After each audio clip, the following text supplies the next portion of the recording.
minute! Balik sinasang Japanese leading man ni Jeneline Mercado sa latest movie niyang Half-Blood Samurai na si Jackie Wu. Ano kaya ang say niya ngayong buntis ang kanyang leading lady? Makikita kay Lars Santiago.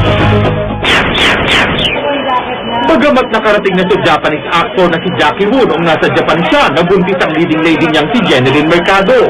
Hindi raw siya lubos na naniwala. Akala raw niya ay pangkaraniwang chismis lang ito sa showbiz. Kaya't nang dumating siya at sa airport pa lang ay nakumpirma niyang buntis nga ang leading lady niya sa Half-Blood Samurai. Medyo nagulat siya. Na-pregnant po ba si Jenny? Yeah, she is pregnant. She's 2 months pregnant. Hindi po niya alam.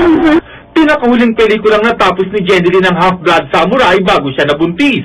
Puring-puri ni Jackie si Jen bilang katrabaho.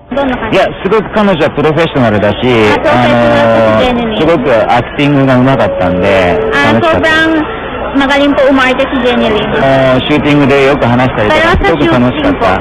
nag-usap po kami ng madalas at masaya pong kausap si Jeneline. またすぐ、今日、この後すぐ会う予定だし。 After this, mag-meet po kami ni Jeneline. Ang wish ni Jackie, maging malusog si Jen at ang kanyang baby.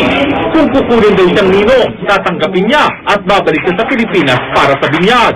Nangako rin ng suporta si Jackie kay Jen dahil nakita raw niya kung paanong magtrabaho ang aktres.